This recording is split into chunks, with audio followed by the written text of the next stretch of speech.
Bienvenidos a Crónicas de Cambio, un nuevo episodio. El día de hoy nos encontramos con una versión de SOS Internacional. Como podrán ver, estamos en diferentes espacios.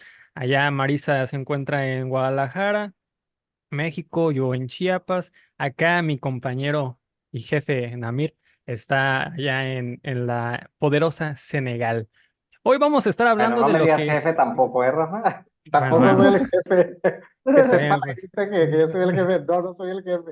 Somos bueno, colegas todos aquí. bueno, con mi socio. Pues en SOS, como varios habrán notado, y si se meten en la página, ahí aparece que hacemos lo que es el social behavior change o bien el cambio de comportamiento social, ¿no? Impactamos comunidades, impactamos a través de estas ciencias. Y en estos días ha estado habiendo un auge, ha habido un boom que realmente es como que la consecución de diferentes cosas, ¿no? Van pasando los años, van metiéndose más teorías y a día de hoy ya está siendo reconocida. Por eso es que vamos a explicar un poco qué es las ciencias del comportamiento social, ¿no? Voy a empezar ahora con Namir. Namir, respóndeme, ¿cómo estás? ¿Cómo están las cosas en Hola, pues Senegal? Y también que me bueno, respondas qué son las ciencias del comportamiento social. sí, sí, Rafa, gracias. Pues antes que nada, un gusto que podamos retomar este espacio de comunicación porque ya lo teníamos a través del podcast y pues lo tuvimos que detener un poquito ahí por el tiempo, los tiempos de cada quien, los proyectos, ya saben cómo es la vida, nos lleva de un lado para otro. Pero estoy muy contento que podamos retomar, que podamos compartir, que podamos hablar de los proyectos que estamos trabajando y que podamos también pues ayudar un poquito a la gente más o menos a entender y a estructurar y a decir, ay, esto que dijeron me interesa, voy a investigar más. Y por supuesto que nos pueden mandar un correo si de repente tienen dudas, etcétera. Pero bueno, entrando un poco al tema de cambio de comportamiento social, ha tenido cambios en el término como tal, o sea, ha venido evolucionando en el tiempo y al día de hoy podemos resumir que, bueno, muchas agencias internacionales como la USAID también está la Fundación Belinda y Bill Gates, está otras fundaciones a nivel internacional que utilizan pues este enfoque para trabajar el cambio de comportamiento social. ¿Qué quiere decir? Cuando hablamos de cambio de comportamiento social, queremos decir cuando hay una alteración en la estructura de la sociedad, en el funcionamiento de cómo se está dando algo a nivel social y que esa alteración, pues evidentemente nos va a llevar a transformar cosas de manera positiva, al menos nosotros lo que buscamos es hacerlo de manera positiva. Entonces, si se viene dando algo de una manera, digamos que venimos a mover el tablero, Eh, imaginemos un tablero de ajedrez, lo sacudimos y se mueven las cosas. En ese movimiento de las cosas van a surgir un montón de fenómenos sociales, van a surgir diferentes emociones que se van a dar entre las poblaciones con las que trabajamos y pues ahí es donde vamos a ir empezando a generar ese cambio de comportamiento. Y hay un montón de metodologías, de estrategias que se utilizan, que originalmente estaban muy centradas en la comunicación, me parece, pero que poco a poco se han ido abriendo a otras áreas de la antropología, de la sociología, de la economía, y que han incorporado otras visiones y otras maneras de ver el mundo. Creo que es eso. Porque, bueno, yo, por ejemplo, yo estoy casi recién graduado y cuando estaba viendo lo de comunicación, pues sí he estado como de morrito, como que veía el trabajo acá de ese güey y veía que se hacía, que se hablaba del cambio de comportamiento, que cómo se hacían este tipo de estrategias, que si se utilizaba la antropología, la sociología, la comunicación, el marketing. Y yo cuando entro a la universidad empiezo a ver como teorías de, ahora sí que de conceptos, ¿cómo se llamaba? Metodologías de comunicación y también teorías conceptuales de las ciencias de la comunicación. Y ahí veías, por ejemplo, esta cuestión de la espiral, que si la de las minorías, las mayorías, entre la de la aguja hipodérmica. Y entonces cuando yo empezaba a leer sobre estas teorías, yo decía, ay, pero es que esto es lo mismo que se está haciendo en las ciencias del comportamiento, ¿no? Pero, pero obviamente en la comunicación siempre va como que un poco más enfocado en la cuestión del marketing, de vender o tal vez de generar necesidades Y yo me acuerdo que hablando con también nuestro compañero Alan Gis, Es Alan Gil, Ajá. no me ajá. estoy equivocando, Sí, sí, ok, sí. Alan Alan Gis, Gis, a quien le mandamos este saludo. Él decía, hasta no es Ecuador. generarle, así es, no es generarle necesidades, sino hacerles ver también las necesidades que ellos tienen, que sean conscientes y que se apropien de ello para poder buscar las soluciones, ¿no? Con algo pequeño que empiecen, ya es bastante porque es un cambio que se está haciendo en ellos mismos. Entonces, sobre eso, ¿qué, cuánto tiempo tiene más o menos el cambio de las ciencias del comportamiento social, que se empieza a conocer ya como tal? Bueno, Bueno, a no, ver, es sí, que Amir. primero hay que empezar un poquito más o menos a poner el contexto histórico. Eh, Cuando tú hablas de la teoría de la aguja hipodérmica, todas estas teorías que vienen Son desde la escuela de viejísimas. Frankfurt, o sea, Sí, sí, sí, estamos hablando viejísimas. desde principios del siglo pasado. Ahora, la sociología empieza a finales del siglo XIX, principios del XX. A partir de ahí, la antropología viene más ya a principios, bien principios del siglo XX. Entonces, ahí es donde, bueno, se gesta esta idea de, bueno, ¿por qué los seres humanos se comportan de esa manera? Y ahí tenemos un montón de expertos. Gabriel Tard, por ejemplo, que él empezó a analizar el tema del alcoholismo. ¿Por qué la gente, pues, es alcohólica, etcétera? ¿Por qué se da ese comportamiento? Y de ahí se generaron todas estas teorías, ¿no? Para entender cómo eran esos procesos de cambio de comportamiento. Pero después, cuando se viene el tema de la Segunda Guerra Mundial y cuando se viene todos estos proyectos como el proyecto Marshall para reconstruir Europa y todo eso, y que muchísimos investigadores tienen que irse a Estados Unidos, a universidades como la Universidad de Yale, la Universidad de Stanford, la Johns Hopkins, que trabaja mucho sobre el tema de la salud pública, pues empiezan a surgir estas en la Universidad de Chicago, empiezan a surgir todas estos expertos y empiezan a generar teorías y empiezan a generar con el objetivo de reconstruir también pues las naciones desarrolladas, con el interés también de desarrollar entender el consumo, el comportamiento del consumidor y empezar a meter teorías más antropológicas, sociológicas. Ujú. O sea, era la idea de tenemos que reconstruir al mundo, tenemos que generar economía, que la economía crezca, se movilice. Y creo que a finales de los años 50 empezamos a ver un boom en la mercadotecnia comercial, empezamos a ver cómo tenemos que identificar a esos grupos que van a comprar, etcétera. Y creo que a partir de ahí se generan muchas cosas. Pero Marisa, cuéntanos Sí. qué ha pasado en América Latina, por ejemplo. Tú Bueno, sabes los movimientos ambientales, etcétera. sí, yo creo que también uno de los, o sea, mucho de después de la Segunda Guerra Mundial en este tema de la reconstrucción del mundo y nace esa preocupación de cómo incidir en para provocar el consumo de la gente y generar toda esta movilización de masas que también genera una estigma sobre las ciencias del comportamiento porque se piensa que son lavados de cerebro porque están buscando Ah, en el consumismo. Y realmente desde lo que nosotros hacemos como organizaciones sociales y ambientalistas, pues está precisamente en usar estas teorías y estas metodologías para que las personas tomen conciencia de sus propias acciones que están haciendo, de cómo las llevan a cabo y cuál es el impacto que tienen estas tomas de decisiones y estos hábitos o acciones que se realizan en el día a día de la vida cotidiana, cuál es el impacto, si es un impacto positivo o negativo sobre su persona y sobre los demás. Y sobre eso generar el cambio, ¿no? Cómo hacer que este mundo sea un mundo mejor, no solo para mí, sino para los otros.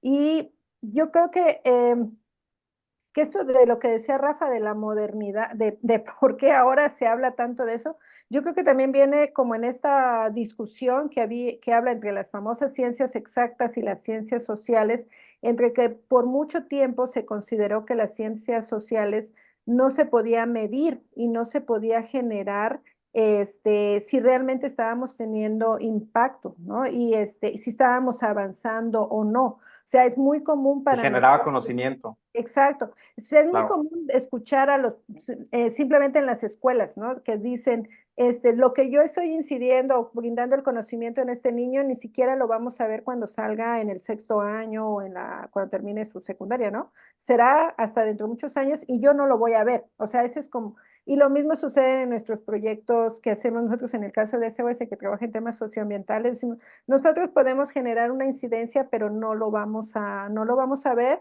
porque eso es un proceso de largo plazo. Y creo que ahí es donde está en este momento la importancia de las ciencias del comportamiento, porque nos da una herramienta muy útil a los que trabajamos temas socioambientales, porque nos va diciendo cómo vamos generando esos impactos, que es cierto que no es lineal y que nos puede cambiar el contexto en un cerrar de ojos. O sea, hoy cerramos con un proyecto brillante y dijimos que resolvimos el tema de incendios forestales en una comunidad y al otro día sucedió algo en la comunidad que hizo que las Sí. personas tomaran una decisión completamente distinta, aun cuando hayan estado conscientes de que están tomando una decisión incorrecta. Los famosos rebotes. Sí, o también la inestabilidad que existe en los sistemas humanos. Es que Ujú. tenemos que entender que los sistemas humanos son totalmente inestables. Solamente los sistemas matemáticos, los sistemas físicos, sí están cuadrados y sí responden a una consecuencia y es lineal. Pero en las ciencias sociales, los sistemas humanos tienen esas variaciones y más a partir de pandemias como nuestras realidades ahorita, la pandemia, las crisis económicas, las crisis políticas, todo eso hace que los ambientes sean menos inestables, o perdón dicho, más inestables y menos Exacto. estables. Sí, Claro.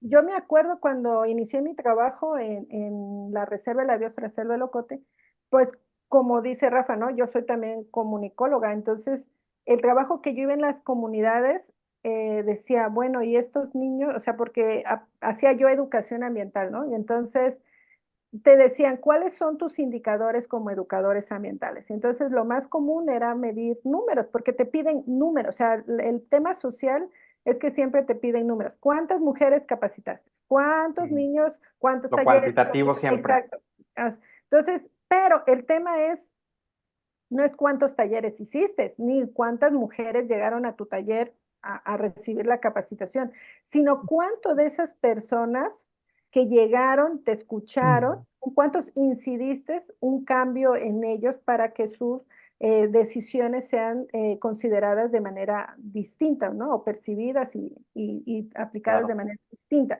Entonces, en ese pedacito te puedes pasar la vida buscando, indagando y cómo le haces. Entonces, cuando nos empiezo a usar este tipo de teorías y herramientas, que fue para mí lo primero que usé fue mercadotecnia Social. social, y pero había algo interesante cuando usabas la mercadotecnia, bueno, nosotros usamos mercadotecnia social y hacíamos campañas de incendios forestales, ¿no?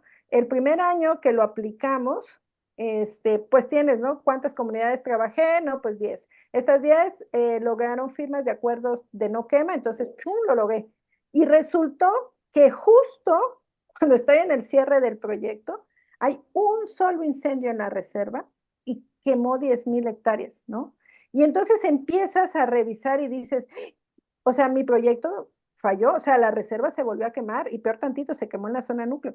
Y entonces te das cuenta y dices, bueno, la libré porque no eran, en mis 10 comunidades donde trabajé, la incidencia fue positiva, esto no quemaron, pero no consideré lo que decíamos, los que estaban enfrente y los que están al lado y esos, pues, ¿cómo haces cómo generas el impacto en las otras, ¿no? Porque tienen que responder las otras ante la decisión que toman estos de conservación, de cuidar, tienen que generar la empatía con los otros.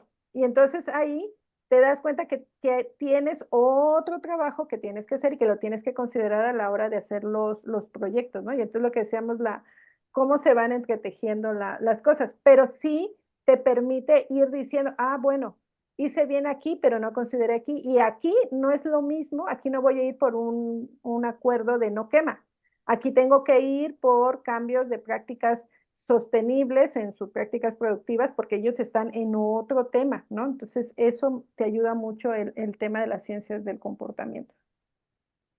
Bueno, Pe- pero hay una cosa también muy importante que ustedes mencionaron y que me gustaría abordar, que es el tema del cambio del paradigma o sea, de la forma de pensar, de cómo se hacen estos proyectos, quién hace estos proyectos. Y el paradigma que se tenía anteriormente, que creo que viene heredado de todas estas visiones colonialistas, de decir, a ver, yo soy el que sabe, yo soy el que llega al lugar, yo soy el que decide qué va a cambiar y qué no va a cambiar, yo soy el experto. Creo que esa era el paradigma que se tenía hace 40, 50 años sobre el cambio social, que nosotros que sabíamos tenemos que venir a decirle a las poblaciones lo que hacer.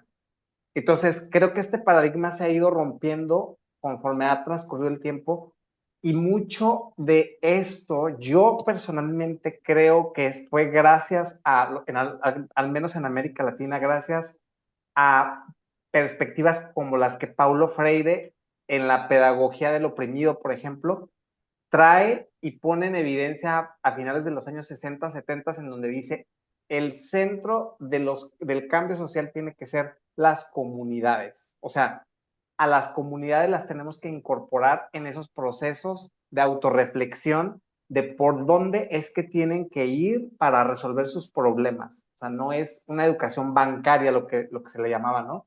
En la que yo llego, yo sé, yo digo que se hace, etcétera. Y creo que en su momento estas perspectivas quizás fueron consideradas como comunistas. Estamos hablando de que el mundo estaba viviendo la Guerra Fría todavía Socialistas. había la URSS, y hablar de temas de ese tipo pues era como decir, oye, tú eres comunista, espérate, ¿qué va a salir?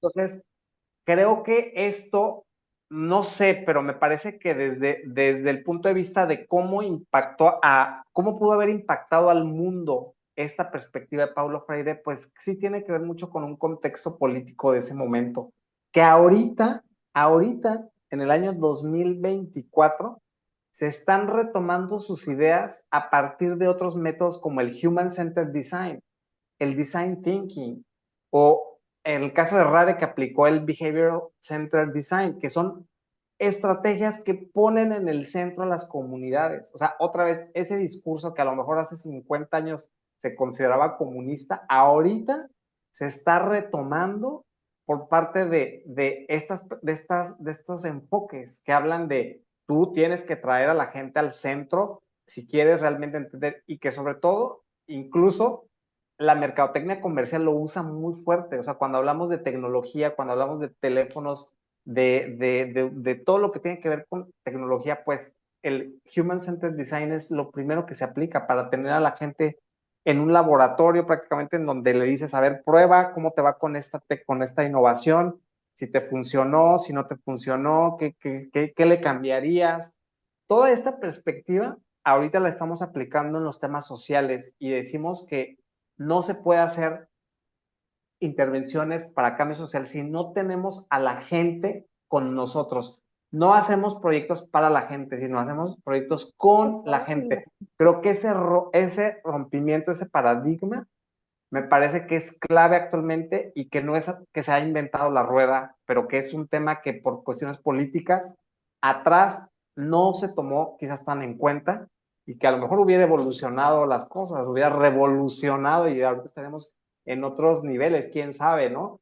Pero al final de cuentas me parece que lo importante es que se está haciendo ahorita, y que incluso se está cambiando ya terminologías como el tema de audiencia meta. Al menos desde la UNICEF ya nos dicen es agentes de cambio, porque ni siquiera beneficiarios, porque el beneficiario es como el clientelismo, ¿no? Como yo me estoy aquí sentado, que me esperen, me toquen la puerta y me digan, señor, pues aquí está su beneficio, ¿no? Lo que le toca. No, es trabajar con la gente para hacer esos cambios sociales. Entonces creo que ya incluso en el que se estén cambiando estas terminologías como es audiencia meta a Agentes agentes de de cambio. cambio, me parece que va a ser interesante. Y ya lo vamos a ir oyendo cada vez menos, me parece, desde mi perspectiva. Es una palabra que está en extinción, y qué bueno que esté en extinción, porque pues ya creo que se ha dado cuenta el mundo de que no hacemos, no somos los sabios los que venimos aquí a decir qué hacer, sino a co-construir con la gente. Bueno, pero es que, a ver, es que también tiene que ver mucho con cómo va avanzando ahora sí que la sociedad. Por ejemplo, Philip, ¿cómo se apellida? Philip Kotler, Kotler en el 71 cuando hizo su teoría, él promovía, él fue, ¿no? Padre del marketing social y empezaba a generar toda esta parte del bienestar, promoverlo y tal.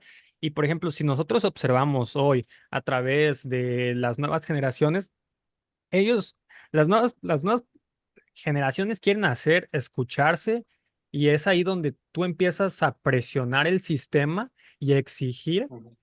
que los contenidos que se te den sean ahora pues legítimos y también para que tú puedas generar una crítica no solo hacia ti mismo, sino en el sistema en general. Yo creo que también por ahí van cambiando los conceptos de la audiencia meta a agentes de cambio, porque antes tú tomabas digamos, el objetivo, le hacías generar el interés, le vendías algo y te lo adquiría. Y es ahí también donde entraba un tema muy interesante que es lo de las industrias culturales, ¿no?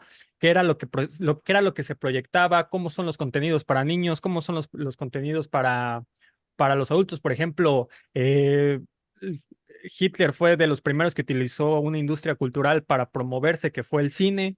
Después, cómo utilizaba también los Ujú. periódicos para vender ideas, el famoso boicot hacia los judíos, que nunca pasó, pero que al siguiente día en los periódicos sí apareció el Pato Donald y la generación de dinero en los sistemas para que los niños desde pequeños aprendan a que deben de vender y generar dinero si quieren ser como el tío Donald, ¿no?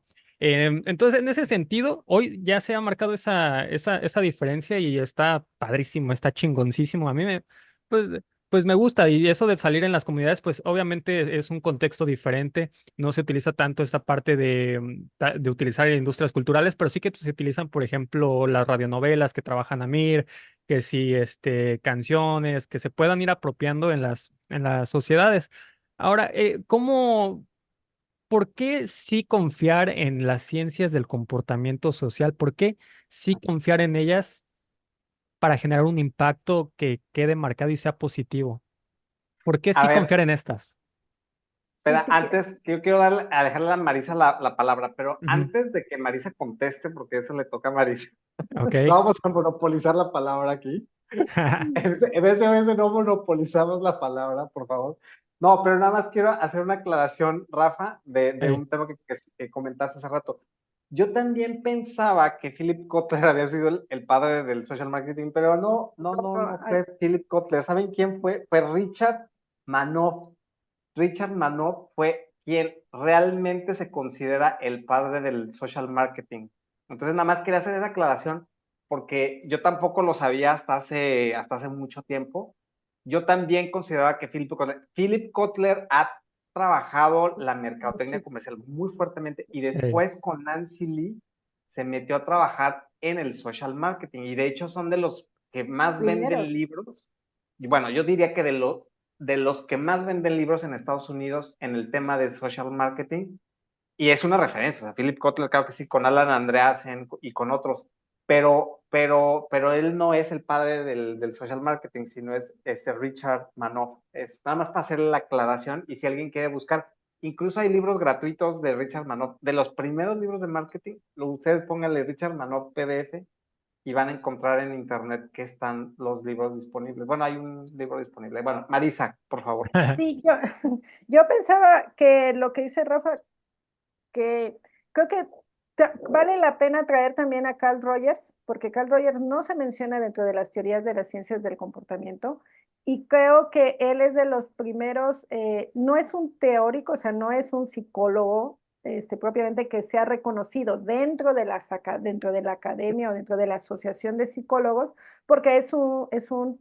terapeuta empírico, ¿no? Pero creo que él trae mucho de las cosas que ahora están, por ejemplo, en el enfoque centrado en las personas, que tiene que ver con el acompañamiento, que tiene que entender que cada persona es un mundo distinto y aunque él ponía que una persona puede vivir una misma situación, pero va a vivirla y la va a experimentar de manera distinta y por lo tanto su acompañamiento tiene que ser completamente distinto, ¿no? Entonces creo que habría que reconocer esa parte también y yo creo que hay que reconocerle a las ciencias del comportamiento.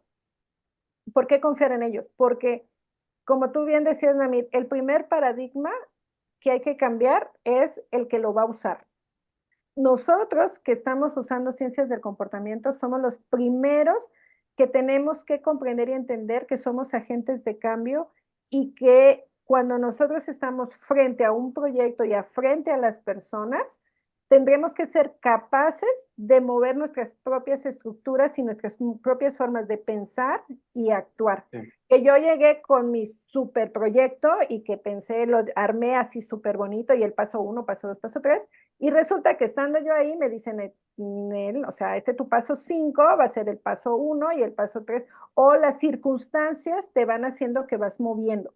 Y eso genera, Procesos iterativos, ajá, y genera ir, mucho regresar, estrés para las personas que lo estamos claro. ejecutando, porque, porque estamos también dentro de una estructura muy cuadrada. Nos han enseñado que tenemos que Sí. cumplir con tiempos, con indicadores, entonces, cualquier cambio que nos hagan, entonces entramos en crisis. Y la otra es de que no hay una receta, podemos poner varias teorías o varias herramientas al servicio de nuestro proyecto, pero que en el proceso de la implementación nos vamos a dar cuenta que no nos son útiles y que tenemos que tener esa Sí. capacidad de recepción, de observación, de estar viendo los detalles y que aunque no querramos verlo, ahí está presente. Y si no le hacemos caso a la intuición y no le hacemos caso a la experiencia, y escuchar lo de que hablan nuestros agentes de cambio, pues esa cosa no va a funcionar. O Es si va a que, funcionar, o si va a funcionar, entender cómo es que está funcionando y que no necesariamente cuando decimos nosotros no cumplimos el indicador, pero cumplimos esta otra cosa que va a abonar a esto claro, otro. Y claro. entonces esa comprensión y esa sutileza, creo que ahí está el privilegio de usar ciencias del comportamiento y de generarle la confianza. Y también hay Sí, que ser muy éticos. Creo que aquí la parte ética de la persona que lo va a usar es muy fuerte, porque generas lazos de confianza con las personas con las que trabajas, porque realmente el se dan acompañamiento. cuenta, Ujú. se dan cuenta que tú estás trabajando con ellos y que tú estás poniendo tus conocimientos, tus habilidades junto con ellos y que ellos tienen conocimientos y habilidades que están poniendo también para el proyecto, para ti, te lo están enseñando, te lo están compartiendo y esa sinergia que se da hace que los proyectos realmente sean maravillosos, pero tiene que haber una ética sumamente profesional de las personas que usamos para generar el objetivo más importante que es el bienestar humano, el bienestar de las personas. No sé. Nos Sí, es quedan dos que minutos, Namir. No sé si quieras abonar algo. sí, yo quiero nada más para cerrar comentar que efectivamente el doctor Marcelo Manucci, que es profesor en la Universidad de Ciencias Aplicadas en Alemania, él habla de la incertidumbre y precisamente que nosotros hemos estado educados, y hablo de nosotros en Occidente en general, con paradigmas de hace más de 400 años, en donde todo es lineal, en donde todos los procesos no contemplan estas variables de incertidumbre con las que tenemos que lidiar actualmente y que se han potenciado en nuestros últimos años con las pandemias, con la pandemia del COVID, con el tema de la crisis económica en 2008. O sea, toda la gestión de esta incertidumbre creo que impacta en la manera en cómo hacemos estos proyectos, como tú dices, Marisa, y creo que en los enfoques como Design Thinking o Human Centered Design, en el que son procesos iterativos, es decir, hacemos, probamos, y es un laboratorio constante, pero ¿quiénes tienen miedo a esto? Pues sí, los que hacemos los proyectos, pero también los clientes que nos compran los proyectos. O sea, sí, y no se diga más los gobiernos. Si yo me voy no sé, a una municipalidad en México y yo le digo, oiga, es que el proyecto va a ser iterativo y mis objetivos pueden irse moviendo y, o sea, sí tengo un objetivo, evidentemente, y tengo una planificación, pero quiere decir que a lo largo de esta implementación yo voy a tener idas y regresos. Y ahí es cuando les da miedo y dicen, oye, pero no, es que tú me prometiste que en un mes vas a lograr esto. Pero creo que hay que empezar poco a poco a mover estos paradigmas y darnos cuenta que se pueden hacer cosas a través de generar estos procesos iterativos en donde la gente está participando y en donde pues vamos a entregar resultados de una manera u otra, pero que también esos resultados a veces no van a ser exactamente como se pensaban, pero sí hay resultados, sí hay cambios y hay cosas que se mueven en el sistema, que eso es lo más importante. Perfecto, pues ahí está, gente.